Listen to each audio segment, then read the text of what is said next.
That's the way every day goes. Every time we've no control. If the sky is pink and white, if the ground is black and yellow, it's... Hai. Halo teman-teman, selamat datang di video kami. Di sini selama 30 hingga 40 menit ke depan kami akan membahas mengenai pelaporan audit dan jasa lain kantor akuntan publik. Materi ini akan kami bahas satu persatu secara detail, mulai dari standar audit hingga jasa kompilasi dan review. Happy watching!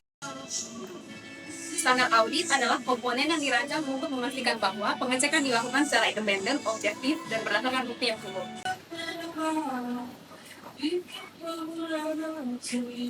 Dengan mengikuti standar ini, auditor diharapkan dapat memberikan opini yang akurat dan dapat dipercaya terhadap laporan keuangan yang sedang melalui proses pengecekan. Secara spesifik, standar audit adalah ketentuan yang telah ditetapkan oleh badan atau organisasi profesi akuntansi seperti Institut Akuntansi Publik Indonesia atau IAPI di Indonesia atau American Institute of Certified Public Accountants atau AICPA di Amerika Serikat. Standar audit dibagi menjadi 3 bagian, yaitu yang pertama, standar umum atau general standard, yang kedua, standar pekerjaan lapangan atau field work standard, dan yang ketiga adalah standar pelaporan atau reporting standar. Standar umum merupakan standar audit yang berkaitan dengan persyaratan auditor dan mutu pekerjaannya sehingga bersifat pribadi. Nah, standar umum mencakup 3 bagian penting yang sangat vital pada auditing. Bagian pertama, keharusan yaitu audit dilaksanakan oleh satu orang atau lebih yang memiliki keahlian dan pelatihan teknis dalam melakukan tugas sebagai auditor. Pada bagian ini diharapkan seorang auditor dapat selalu bertindak profesional sebagai seorang ahli dalam bidang akuntansi dan pada bidang audit. Keahlian auditor dapat diperoleh melalui pelatihan-pelatihan formal dan pengalaman-pengalaman yang didapatkan saat mengikuti pelatihan teknis.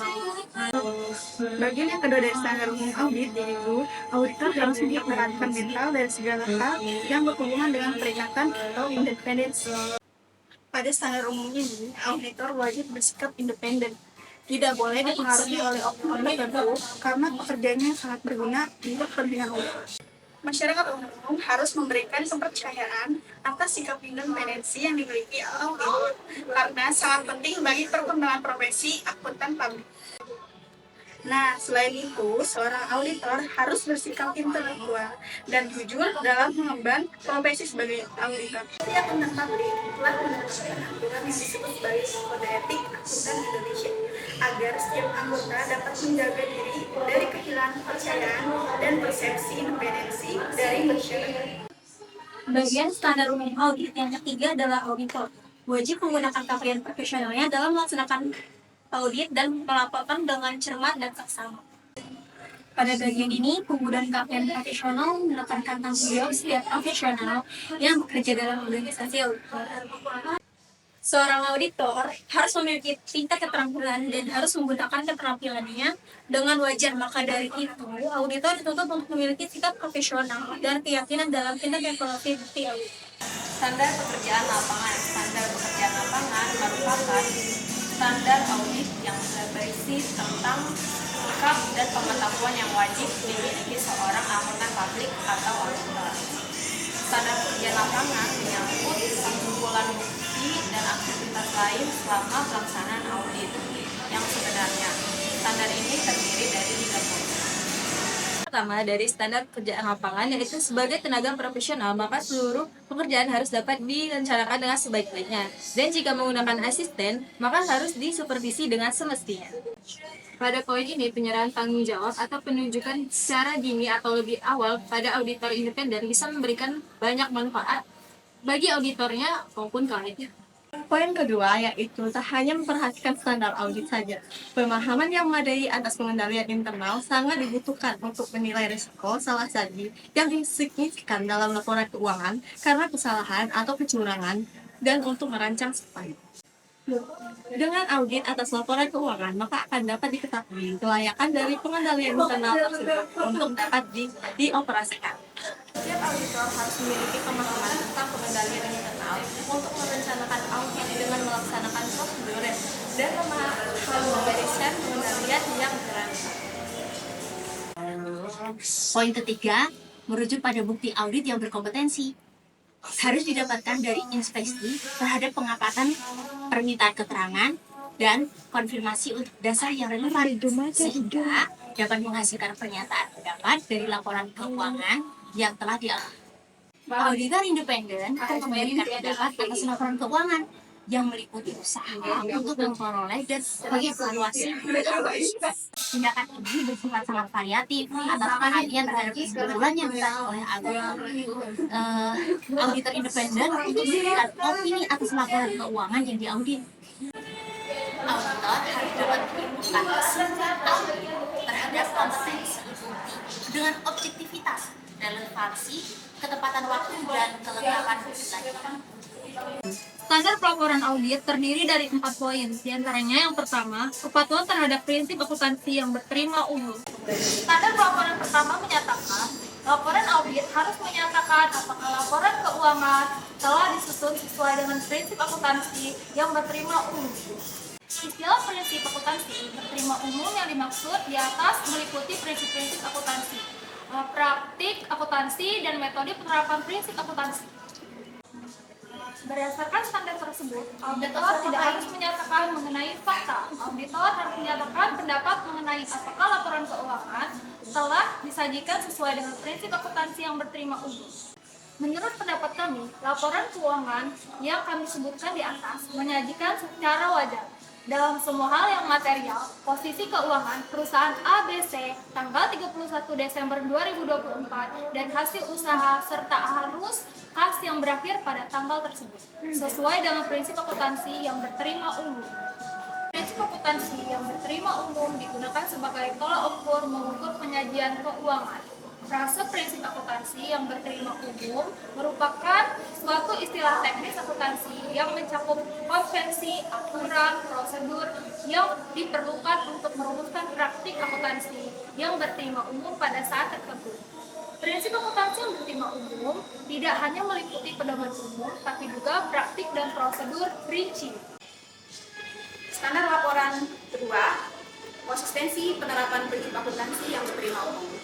Standar pelaporan kedua menyatakan, laporan audit harus menunjukkan keadaan yang di dalamnya prinsip akuntansi tidak secara konsistensi diterapkan dalam menyusun laporan keuangan periode sekarang dalam hubungannya dengan prinsip akuntansi yang diterapkan dalam periode sebelumnya. Konsistensi merupakan suatu konsep di dalam akuntansi yang menuntut diterapkannya standar secara terus-menerus, tidak diubah-ubah kecuali dengan alasan yang dapat dibenarkan. Tujuan standar konsistensi adalah untuk memberikan jaminan bahwa jika daya banding laporan keuangan di antara dua periode dipengaruhi secara material oleh perubahan prinsip akuntansi, auditor akan mengungkapkan perubahan tersebut dalam laporan audit. Standar pelaporan ketiga. Pengungkapan memadai dalam laporan keuangan. Nah, standar laporan ketiga menyatakan pengungkapan informatif dalam laporan keuangan yang harus dipandang memadai kecuali dinyatakan dalam laporan audit. Standar ini berkaitan erat dengan informasi tambahan sebagai pendukung dan pelengkap laporan keuangan. Informasi tambahan tersebut dapat dinyatakan dalam bentuk catatan atas laporan keuangan maupun bentuk pengungkapan lainnya. Laporan audit tidak perlu menyatakan hal ini apabila pengungkapan informatif sudah memadai. Selanjutnya adalah pelaporan auditor atas informasi segmen. Informasi segmen meliputi informasi mengenai operasi perusahaan di berbagai daerah industri yang berbeda, operasi di berbagai daerah, produksi dan pemasaran operasi luar negeri, dan penjualan ekspor, serta pelanggan utama. Untuk perusahaan yang mempunyai segmentasi seperti itu, prinsip akuntansi berterima umum mewajibkan perusahaan untuk memasukkan informasi mengenai segmen tersebut dalam laporan keuangan tahunan. Pengungkapan informasi segmen memerlukan pemisahan unsur-unsur signifikan tertentu dalam laporan keuangan satuan usaha seperti pendapatan, laba atau rugi usaha, aktiva depresiasi, dan pengeluaran modal. Tujuan pencantuman informasi segmen sebagai bagian dari laporan keuangan adalah untuk membantu temannya laporan keuangan dalam menganalisis dan memahami kinerja masa lalu dan prospek masa datang suatu perusahaan. Standar pelaporan audit yang keempat yaitu menyatakan laporan audit harus memuat suatu pernyataan pendapat mengenal laporan keuangan secara keseluruhan atau suatu asensi bahwa pernyataan demikian tidak dapat diberikan. Jika pendapat secara keseluruhan tidak dapat diberikan, maka alasannya harus dinyatakan.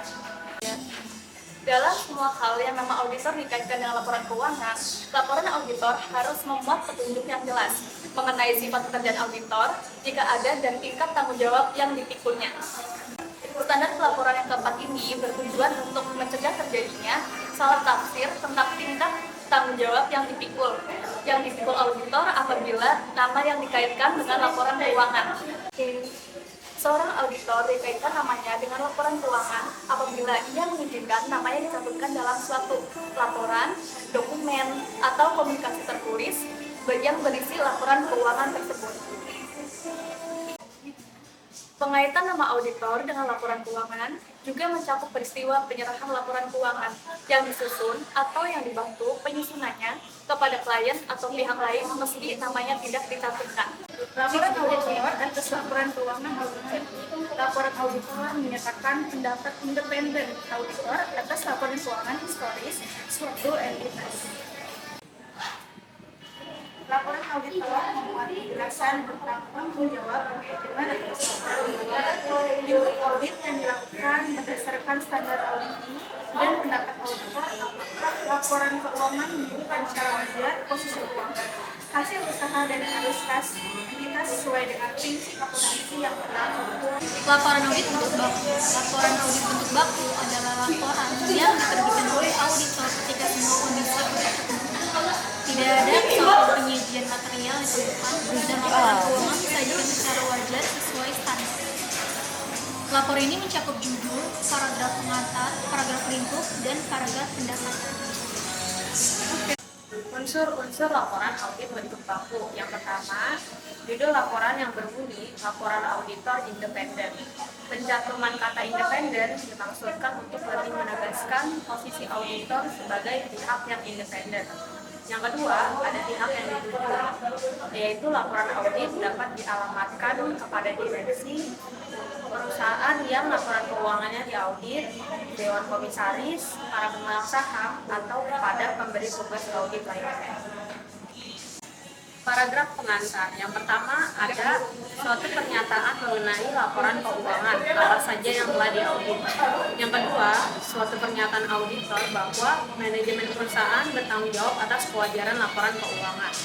Sedangkan auditor bertanggung jawab atas pendapat kewajaran yang dinyatakannya atas laporan keuangan tersebut berdasar atas auditnya.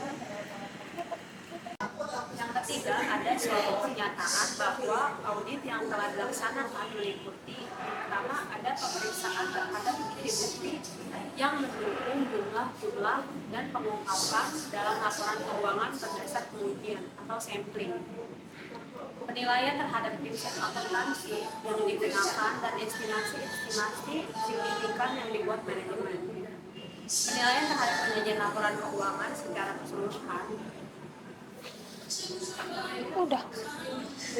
Yang pertama, ada suatu pernyataan bahwa auditor melaksanakan audit berdasar standar terhadap angkutan Indonesia. Yang kedua, ada suatu pernyataan bahwa auditor diharuskan merencanakan dan melaksanakan auditnya agar memperoleh keyakinan yang memadai bahwa laporan keuangan bebas dari sama lagi yang beberapa poin penting laporan audit dalam bentuk baku. Yang pertama itu pernyataan wajar tanpa pengecualian. Laporan ini berisi pernyataan wajar tanpa pengecualian atau unqualified opinion, yang dimana auditor menyatakan tidak menemukan adanya kesalahan material dalam laporan keuangan tersebut. Selanjutnya ada pemeriksaan tanggung jawab, yang dimana pemeriksaan tanggung jawab ini berisi secara tegas membedakan antara tanggung jawab manajemen dalam menyusun laporan keuangan dan tanggung jawab auditor dalam opini atas laporan yang diisukan. Yang selanjutnya ada penyajian secara wajar. Laporan keuangan ini menyajikan secara wajar jika sesuai dengan prinsip akuntansi yang berlaku secara umum atau PSAK dan standar auditing yang berlaku. Selanjutnya itu ada konteks penerbitan. Laporan audit bentuk baku ini diterbitkan ketika seluruh kondisi audit terpenuhi. Itu mencakup semua laporan keuangan telah dimasukkan, standar umum dan standar kerja lapangan telah dilaksanakan, serta laporan keuangan disajikan dengan wajar. Terakhir itu ada unsur-unsur laporan. Laporan audit bentuk baku ini biasanya terdiri dari 3 paragraf. Yang pertama itu paragraf pengantar, kedua paragraf lingkup audit, dan terakhir itu paragraf audit. 1, 2, 3. Secara sederhananya nih, laporan audit bentuk baku ini tuh laporan yang paling umum dan positif loh, yang menunjukkan bahwa laporan keuangan suatu entitas perusahaan itu dianggap andal dan sesuai dengan standar yang berlaku. Laporan audit bentuk baku ini mengalami beberapa perubahan nih dibanding laporan audit sebelumnya, terutama dalam hal penekanan tanggung jawab, pengakuan keyakinan, penjelasan audit, dan penyebutan konsistensi. Unsur pokok laporan audit baku ini mencakup beberapa hal, yaitu judul, pihak yang dituju, paragraf pengantar, lingkup audit, dan yang terakhir paragraf pendapat. Perubahan pada laporan audit bentuk baku. Yang pertama, penambahan paragraf pengantar. Laporan audit baru memperjelas perbedaan tanggung jawab antara manajemen dalam menyusun laporan keuangan dan auditor dalam memberikan pendapat atas laporan keuangan tersebut. Lalu untuk poin kedua, yaitu pengakuan keyakinan materialitas. Ada pengakuan eksplisit bahwa audit memberikan keyakinan yang pada keyakinan tersebut terbatas pada hal-hal yang material atau signifikan. Poin ketiga adalah penjelasan ringkas audit. Laporan audit baru menyertakan penjelasan singkat mengenai apa yang dimaksud dengan hal tersebut. Untuk poin keempat, yaitu konsistensi. Laporan audit menyebutkan jika prinsip akuntansi yang berlaku umum tidak diterapkan secara konsisten, yang sebelumnya mungkin tidak secara eksplisit dilaporkan. Untuk poin yang terakhir adalah pelaporan ketidakpastian. Ada perubahan cara pelaporan ketidakpastian material, yang mungkin sebelumnya tidak ditangani dengan cara yang sama. Laporan audit standar. Laporan audit standar adalah laporan yang paling umum diterbitkan, berisi opini wajar tanpa pengecualian, yang menyatakan bahwa asasi manajemen mengenai pengendalian internal wajar dalam lingkup material dan tidak ada kelemahan material dalam pengendalian internal atas pelaporan keuangan. Laporan ini dapat diterbitkan jika auditor telah memastikan bahwa standar audit terpenuhi, audit independen, laporan keuangan sesuai dengan prinsip akuntansi berlaku umum, dan penyajiannya mudah dipahami, serta tidak ada ketidakpastian yang signifikan mengenai perkembangan perusahaan di masa depan. Berikutnya persyaratan untuk menerbitkan laporan audit standar. Yang pertama, pemenuhan standar audit dan independensi auditor. Auditor harus memenuhi standar audit yang berlaku dan berkedudukan independen dalam menjalankan tugasnya. Kemudian keselarasan dengan prinsip akuntansi yang berlaku audit harus disajikan sesuai dengan prinsip akuntansi yang berlaku umum di Indonesia atau PSAK. Kemudian yang ketiga, kejelasan dan keterpahaman penyajian laporan keuangan. Informasi dalam laporan keuangan harus disajikan dengan jelas dan mudah dipahami oleh pembaca. Tidak adanya ketidakpastian material. Tidak boleh ada ketidakpastian signifikan mengenai perkembangan perusahaan di masa depan yang dapat berpengaruh kewajaran penyajian laporan keuangan. Poin penting laporan audit standar yang pertama, opini wajar tanpa pengecualian. Opini ini menunjukkan bahwa auditor tidak menemukan kesalahan material dalam laporan keuangan dan pengendalian internal perusahaan. Yang kedua, kelemahan material. Kelemahan material dalam pengendalian internal adalah kondisi di mana terdapat kemungkinan salah satu material dalam laporan keuangan yang tidak dapat disegah atau terdeteksi oleh sistem pengendalian internal perusahaan. Yang ketiga, standar audit. Standar audit adalah pedoman yang harus diikuti oleh auditor dalam melaksanakan audit. Di Indonesia, standar audit yang berlaku adalah Standar Profesional Akuntan Publik atau SPAP dan diterbitkan oleh Institut Akuntan Publik Indonesia atau IAPI. Audit laporan keuangan. Audit laporan keuangan adalah pemeriksaan laporan keuangan oleh auditor independen untuk memberikan keyakinan kepada pengguna laporan bahwa laporan tersebut disajikan secara wajar sesuai prinsip akuntansi yang berlaku. Permintaan audit ini muncul karena adanya perbedaan kepentingan antara manajemen dan pemakaian laporan, serta keinginan untuk memastikan kesesuaian laporan dengan prinsip akuntansi dan meningkatkan kredibilitas laporan. Alasan pemakaian laporan keuangan meminta audit: satu, berbeda kepentingan. Manajemen mungkin memiliki kepentingan yang berbeda dengan laporan keuangan, sehingga audit independen diperlukan untuk memastikan laporan keuangan yang netral. Yang kedua, kesesuaian dengan prinsip akuntansi.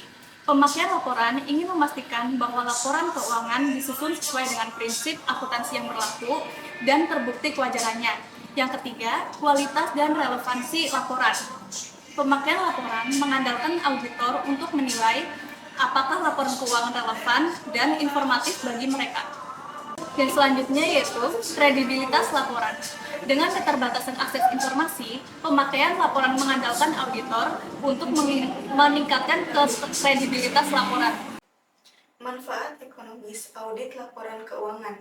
Yang pertama, meningkatkan kredibilitas perusahaan, yaitu laporan keuangan yang diaudit meningkatkan kepercayaan investor, kreditor, dan pihak lain terhadap perusahaan. Yang kedua, meningkatkan efisiensi dan kejujuran, yaitu audit membantu perusahaan mengidentifikasi dan memperbaiki kelemahan dalam sistem akuntansi dan kontrol internal. Yang ketiga, meningkatkan efisiensi operasional, yaitu audit dapat membantu perusahaan mengidentifikasi area yang perlu diperbaiki dalam operasionalnya sehingga meningkatkan efisiensi.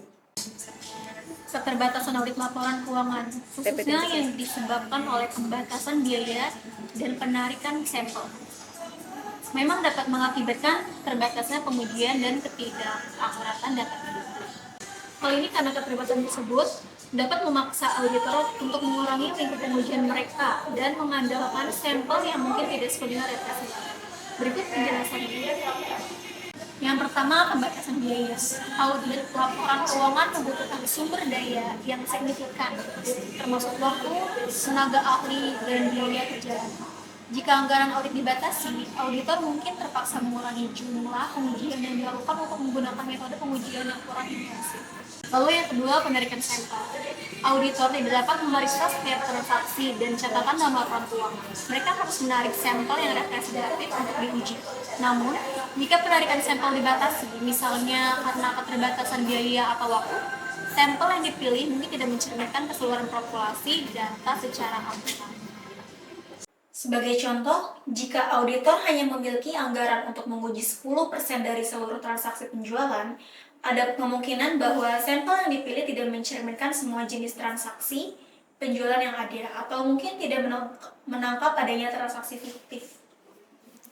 Tahapan audit laporan keuangan. Tahapan audit laporan keuangan yang disajikan sudah sesuai dengan tahapan umum dalam proses audit laporan keuangan. Berikut adalah penjelasannya. Yang pertama, auditor melakukan pertimbangan penerimaan tugas apabila auditor belum mengenal klien. Ini adalah tahap awal dalam audit, di mana auditor mengevaluasi apakah akan menerima peringkatan audit dengan mempertimbangkan berbagai faktor, termasuk pemahaman awal tentang klien. Yang kedua, auditor membuat perencanaan audit untuk melakukan audit dan mengkoordinasikan berbagai kegiatan yang berkaitan dengan audit. Setelah peringkatan diterima, auditor menyusun rencana audit yang komprehensif, termasuk penetapan tujuan, lingkup, dan strategi audit, serta koordinasi tim. Yang ketiga, auditor mengadakan tes uji audit untuk mengumpulkan bukti mengenai efektivitas pengendali intern dan memberikan dasar bagi pemberian pernyataan mengenai kewajaran laporan keuangan klien. Pada tahap ini, auditor melaksanakan pengujian seperti pengujian analitis, pengujian pengendalian, pengujian analitis, pengujian substantif, dan pengumpulan bukti audit yang cukup dan tepat. Yang keempat, auditor melaksanakan audit sesuai standar umum dan standar pekerjaan lapangan. Pelaksanaan audit harus mematuhi standar audit yang berlaku, seperti standar umum atau misalnya independensi, keahlian, dan standar pekerjaan lapangan, misalnya perencanaan, supervisi, dan bukti audit. Yang kelima, auditor melaporkan hasil auditnya berdasarkan temuan yang dia temukan.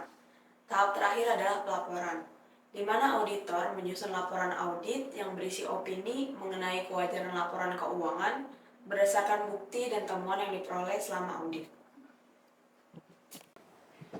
Selanjutnya itu ada jenis pendapat auditor, atau seringkali disebut opini audit. Opini audit ini adalah hasil terjemahan laporan keuangan agar bisa dipahami oleh banyak orang tanpa harus membacanya secara langsung. Pengertian opini audit juga menurut Isa yaitu kesimpulan yang ditarik atas hasil laporan keuangan dalam rangkaian bukti pendukung dan evaluasi.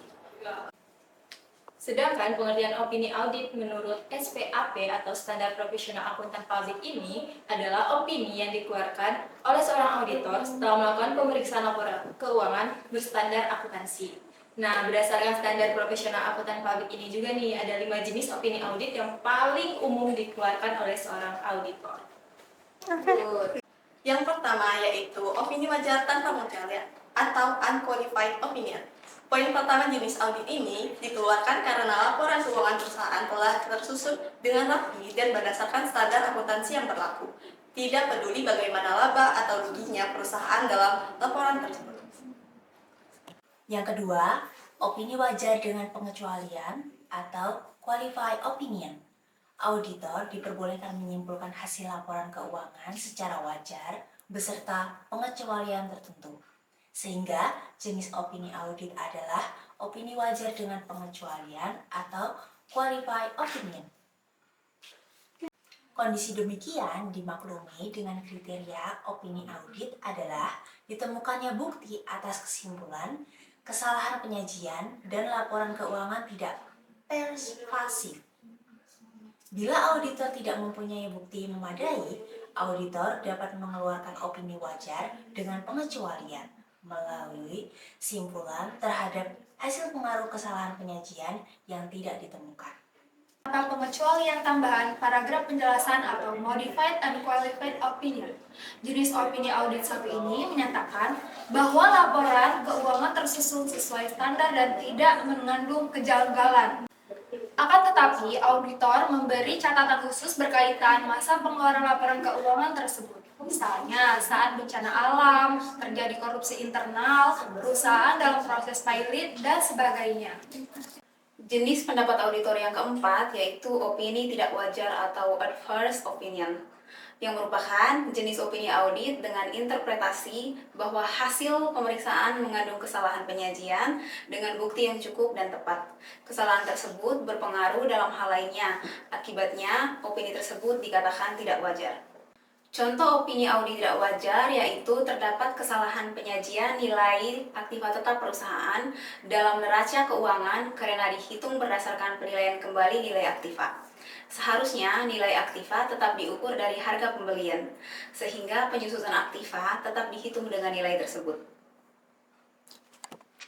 Pendapat terakhir dari jenis pendapat auditor adalah opini tidak menyatakan pendapat atau disclaimer of opinion. Jenis terakhir dari opini audit adalah saat auditor tidak mendapatkan bukti memadai dan cukup dalam memberikan opini audit sehingga auditor tidak menemukan kesalahan dalam laporan keuangan. Faktor tertentu pertimbangan pelaporan. Bagian audit dilaksanakan oleh auditor independen lain. Kadang sebuah kantor akuntan yang berkedudukan di Jakarta harus mengaudit suatu perusahaan yang berpusat di Jakarta. Akan tetapi, perusahaan klien tersebut mempunyai sebuah pabrik yang terletak jauh dari Jakarta, misalnya di Manado. Dalam hal ini, kantor akuntan tersebut dapat bekerja sama dengan kantor akuntan lokal, yaitu dengan mengalihkan pelaksanaan audit pabrik di Manado. Auditor pada umumnya mau memikul tanggung jawab atas pekerjaan auditor lain apabila 1. Auditor mempercayai independensi dan reputasi profesional auditor lain sehingga pelaksanaan dan hasil audit oleh auditor lain dapat diandalkan. 2. Bagian laporan keuangan yang diaudit, auditor lain tidak material dibandingkan dengan laporan keuangan keseluruhan yang menjadi tanggung jawab auditor utama untuk mengauditnya. Informasi lain dalam dokumen yang berisi laporan keuangan auditan. Yang dimaksud informasi lain dalam pembahasan ini adalah dokumen sebagai tambahan keuangan auditan dan laporan auditor independen yang terdapat dalam yang pertama, laporan keuangan tahunan yang ditunjukkan kepada pemegang saham, kreditur, dan pemegang manfaat lain. Yang kedua, laporan keuangan tahunan yang diserahkan kepada badan pengatur menurut ketentuan peraturan pasar modal. Pelaporan atas laporan keuangan ringkasan dan data keuangan. Auditor ditugasi untuk menyusun dan melaporkan laporan keuangan ringkasan yang berasal dari laporan keuangan auditan. Auditor tidak boleh melaporkan laporan keuangan ringkasan dengan cara yang sama sebagaimana auditor melaporkan laporan keuangan auditan. Hal ini bertujuan untuk mencegah kesalahan interpretasi pemakai bahwa laporan keuangan ringkasan telah mencakup semua pengungkapan yang diperlukan. Oleh karena itu, laporan keuangan harus diberi tanda yang jelas bahwa laporan keuangan tersebut merupakan ringkasan. Atestasi atas asersi tertulis, evaluasi atas pernyataan yang terdapat dalam asersi tertulis pihak lain dalam pelaksanaan JKM tidak dengan sendirinya merupakan pelaksanaan jasa atestasi. Jasa atestasi. Jasa atestasi merupakan salah satu kategori jasa asuransi yang diberikan oleh akuntan publik. Jasa atestasi adalah jenis jasa asuransi di mana KAP mengeluarkan laporan tentang reliabilitas suatu asersi yang disiapkan pihak lain. Jasa atestasi dibagi menjadi 5 kategori, yaitu audit atas laporan keuangan historis merupakan suatu bentuk jasa atestasi di mana auditor mengeluarkan laporan tertulis yang menyatakan pendapat tentang apakah laporan keuangan tersebut telah dinyatakan secara wajar sesuai dengan prinsip-prinsip akuntansi berlaku umum. Jasa atestasi mengenai teknologi informasi. AICPA dan CICA telah mengembangkan 5 prinsip yang berkaitan dengan privasi online, keamanan, integritas pemrosesan, ketersediaan, dan kerahasiaan untuk digunakan dalam melakukan jasa-jasa seperti web trust dan SysTrust. Web trust adalah jasa dengan memberikan kepastian kepada pengguna situs internet melalui lambang web trust elektronik yang berpampang pada situs yang menandakan bahwa situs telah memenuhi kriteria yang berkaitan dengan praktik bisnis, integritas, transaksi, serta proses SysTrust untuk memberikan kepastian kepada manajemen, dewan komisaris, atau pihak ketiga tentang reliabilitas sistem informasi yang digunakan untuk menghasilkan informasi. Jasa atestasi yang berkaitan dengan penugasan jasa konsultasi manajemen. Bila praktisi memberikan jasa atestasi sebagai bagian dari penugasan jasa konsultasi manajemen atau JKM, pernyataan standar atestasi ini hanya berlaku terbatas untuk jasa atestasi saja. Jasa praktisi menentukan bahwa jasa atestasi dilaksanakan sebagai bagian dari penugasan jasa konsultasi manajemen. Praktisi harus memberitahu klien mengenai perbedaan yang relevan antara dua tipe dua tipe jasa tersebut dan harus memperoleh persetujuan dari klien bahwa jasa atestasi harus dilaksanakan berdasarkan persyaratan profesional yang memadai. Jasa kompilasi dan review. Banyak perusahaan publik meminta laporan keuangan mereka ditelaah untuk dikompilasi oleh akuntan publik, bukan untuk diaudit. Manajemen perusahaan yakin bahwa audit tidak diperlukan karena tidak ada persyaratan dari bank ataupun pengawas dan laporan untuk penggunaan internal juga tidak perlu diaudit. Sebaliknya, perusahaan dapat melibatkan akuntan publik untuk membantu menyusun laporan keuangan, baik untuk penggunaan internal sesuai permintaan kreditur, bergantung pada jumlah peminjaman. Kreditur mungkin memerlukan kompilasi atau telaah laporan keuangan, bukan audit.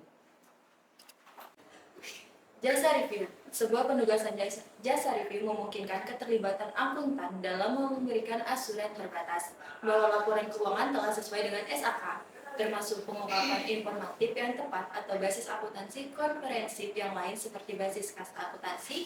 Akuntan publik harus independen dari klien untuk dapat melakukan jasa review. Jasa kompilasi. Sebuah penugasan untuk jasa kompilasi didefinisikan dalam SARS sebagai salah satu jasa di mana akuntan menyiapkan laporan keuangan dan menyajikannya kepada klien atau pihak ketiga tanpa menyediakan assurance akuntan publik mengenai laporan tersebut. Laporan ini biasanya digunakan oleh manajemen untuk urusan internal, meskipun dapat diberikan kepada pengguna eksternal. Persyaratan kompilasi. Kompilasi tidak membebaskan akuntan dari pertanggungjawaban karena mereka perlu bertanggung jawab dalam menjalankan seluruh jenis penugasan. Dalam penugasan kompilasi, akuntan harus menjalankan prosedur sebagai berikut. Yang pertama, menetapkan pemahaman bersama klien mengenai jenis dan keterbatasan dari jasa yang akan disediakan dan deskripsi dari laporan jika laporan akan diterbitkan. Yang kedua ialah memiliki pengetahuan tentang prinsip-prinsip akuntansi dan praktik industri klien. Yang ketiga, mengetahui klien, mencakup sifat dari transaksi bisnisnya, pencatatan akuntansi, dan isi dari laporan keuangan. Dan yang keempat ialah mengajukan pertanyaan untuk menentukan apakah informasi klien memenuhi persyaratan. Yang kelima ialah membaca laporan keuangan yang dikompilasi dan berhati-hati dengan hal-hal yang tidak dimasukkan atau kesalahan dalam perhitungan dan GAAP. Akuntan tidak harus melakukan tanya jawab lainnya atau melakukan prosedur lain dalam verifikasi informasi yang diberikan oleh klien. Akan tetapi, jika mereka menyadari bahwa laporan tidak disajikan secara wajar, maka mereka harus memperoleh informasi tambahan. Jika klien menolak untuk memberikan informasi, maka akuntan harus menarik diri dari penugasan kompilasi. Bentuk laporan. SARS menyebutkan 3 jenis laporan kompilasi. Penggunaannya, masing-masing laporan bergantung pada keputusan manajemen untuk memasukkan semua pengungkapan yang diperlukan dalam laporan keuangan. Yang pertama, kompilasi dengan pengungkapan penuh. Kompilasi jenis ini membutuhkan pengungkapan sesuai dengan GAAP. Dan yang kedua, kompilasi yang menghilangkan seluruh pengungkapan. Hal ini menunjukkan kata-kata yang tepat ketika akuntan mengompilasi laporan tanpa pengungkapan. Contohnya, manajemen juga memilih untuk tidak menyajikan laporan aliran kas. Jenis kompilasi akan diterima jika laporan menunjukkan kurangnya pengungkapan dan tidak adanya pengungkapan tersebut menurut akuntan publik. Tidak dilakukan dengan maksud menyesatkan pengguna. Laporan ini digunakan untuk manajemen. Dan yang ketiga, kompilasi tanpa independensi. Seperti KAP dapat mengeluarkan laporan kompilasi meskipun laporan tersebut tidak independen dari klien. Seperti yang didefinisikan oleh kode etik, apabila akuntan tidak memiliki independensi, maka pada pelaporan harus menyatakan bahwa kami tidak independen terhadap PT ABCD. Jadi, unsur-unsur jenis laporan kompilasi yang dibutuhkan seperti 1. Tanggal pada laporan akuntan adalah tanggal penyelesaian kompilasi. Dan yang kedua, setiap halaman laporan keuangan yang dikompilasi oleh akuntan harus menyatakan lihat kompilasi laporan akuntan. Apabila klien tidak menggunakan GAAP, maka auditor harus memasukkan modifikasi yang sama dalam laporan kompilasi yang digunakan dalam laporan telaah. Kesimpulannya, Pelaporan audit merupakan salah satu jasa utama yang diberikan oleh kantor akuntan publik yang bertujuan untuk memberikan kepercayaan kepada stakeholders tentang keakuratan dan kepatuhan laporan keuangan. Melalui proses audit yang sistematis dan objektif, auditor independen dapat memberikan opini tentang kewajaran laporan keuangan, sehingga stakeholders dapat membuat keputusan yang tepat. Selain pelaporan audit, kantor akuntan publik juga menyediakan berbagai jasa lain yang dapat membantu organisasi meningkatkan tujuan bisnis. Beberapa contoh jasa lain yang disediakan oleh kantor akuntan publik antara lain, Jasa konsultasi seperti konsultasi perpajakan dan manajemen yang dapat membantu organisasi meningkatkan efisiensi dan mengurangi biaya. Dengan demikian, kantor akuntan publik merupakan mitra penting bagi organisasi dalam mencapai tujuan bisnis dan meningkatkan kinerja keuangan. Sekian pemaparan materi dari kelompok kami tentang pelaporan audit dan jasa lain kantor akuntan publik. Semoga menambah wawasan teman-teman. Bye-bye. Terima kasih.